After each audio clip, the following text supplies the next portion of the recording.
Latest updates ఎప్పటికప్పుడు పొందడానికి big TV WhatsApp channel follow అవ్వండి. లింక్ డిస్క్రిప్షన్ లో ఉంది. ఒకవైపు పెట్టుబడులు రావట్లేదంటారు, పెట్టుబడులు తీసుకొస్తే కుదరదంటారు, రద్దు చేయాలంటారు. ఇది గులాబీ పార్టీ నేతల మాట. తాము తెస్తే ఒప్పంటారు, ప్రస్తుత ప్రభుత్వం తీసుకొస్తే తప్పంటారు. అటు తిరిగి ఇటు తిరిగి ముడిపెడతారు. ఏది చెప్పినా చెల్లుతుంది అనుకుంటారు. ఇదేనా గులాబీ తీరు అని కాంగ్రెస్ ప్రశ్నిస్తోంది.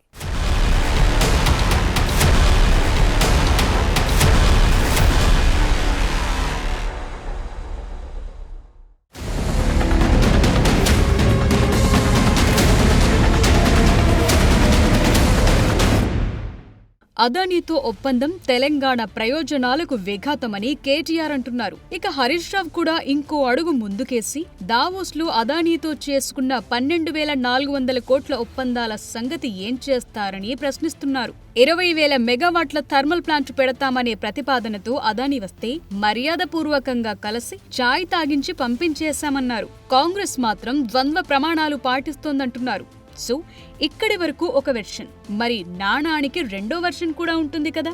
బీఆర్ఎస్ హయాంలో కట్టిన థర్మల్ పవర్ ప్లాంట్ల సంగతి ఎక్కడి వరకొచ్చిందో రాష్ట్రంలో అందరికీ తెలిసిన విషయమే. ఇప్పుడు ఆ వ్యవహారాలపై, అందులో జరిగిన అవకతవకలపై ఎంక్వైరీ కూడా జరుగుతోంది. కాలం చెల్లిన టెక్నాలజీతో పవర్ ప్లాంట్లు రాష్ట్రానికి గుదిబండగా మారాయని హస్తం నేతలు గుర్తు చేస్తున్నారు.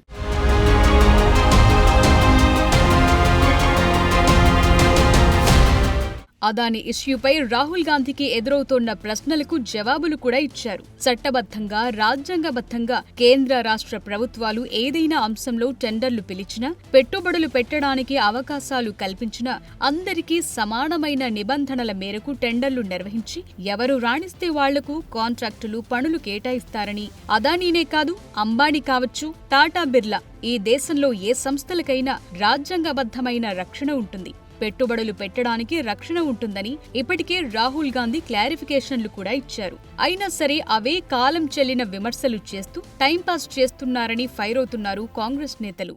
అదానితో ఒప్పందాలు రద్దు చేసుకో, నువ్వు కూడా ఒప్పందాలు చేసుకున్నావు కదా, నువ్వు ఏం చెయ్యనట్టు, అదానితో అసలు నీకు సంబంధాలు లేనట్టు, అదానితో నువ్వు ఎప్పుడు కలవనట్టు. ఎన్నిసార్లు కలిసినావు అదానిని? అదాని ఫ్లైట్లలో తిరిగిన మాట వాస్తవం కాదా?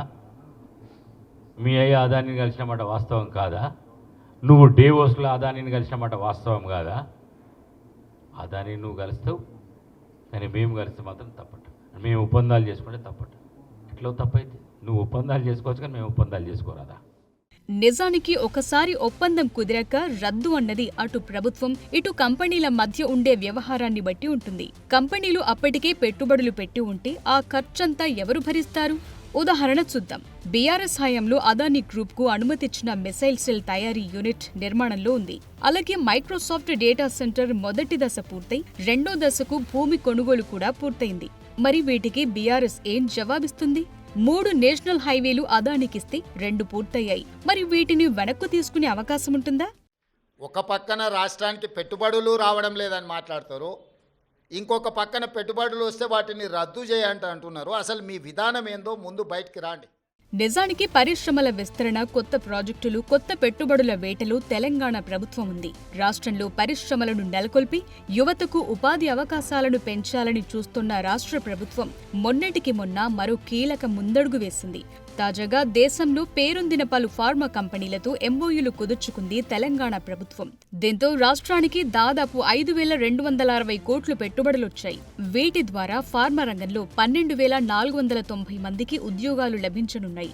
MS1 గ్రూప్, లారస్ ల్యాబ్స్, గ్లాండ్ ఫార్మా, డాక్టర్ రెడ్డిస్ లాబొరేటరీస్, అరబిందో ఫార్మా, హెటెరో ల్యాబ్స్ కంపెనీల ప్రతినిధులు ఈ నెల 22న సచివాలయంలో సీఎం రేవంత్ రెడ్డి, పరిశ్రమల శాఖ మంత్రి శ్రీధర్ బాబుతో సంప్రదింపులు జరిపి ఎంఓయూ కుదుర్చుకున్నారు. కంపెనీల కార్యకలాపాల విస్తరణతో పాటు గ్రీన్ ఫార్మా కంపెనీలను నెలకొల్పేందుకు ఈ అవగాహన ఒప్పందాలు కుదిరాయి.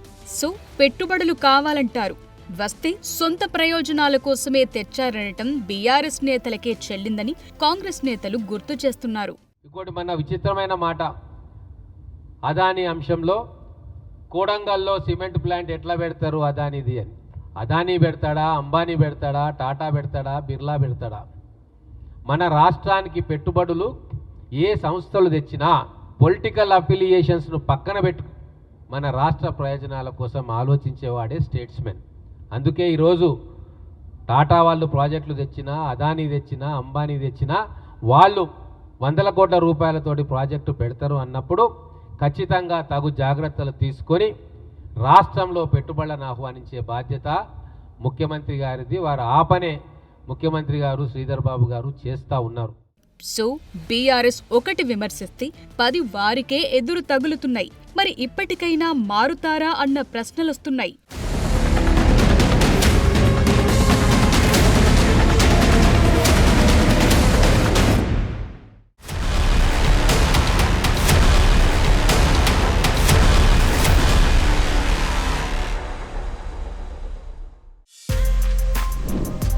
For more videos like this, subscribe Big TV channel.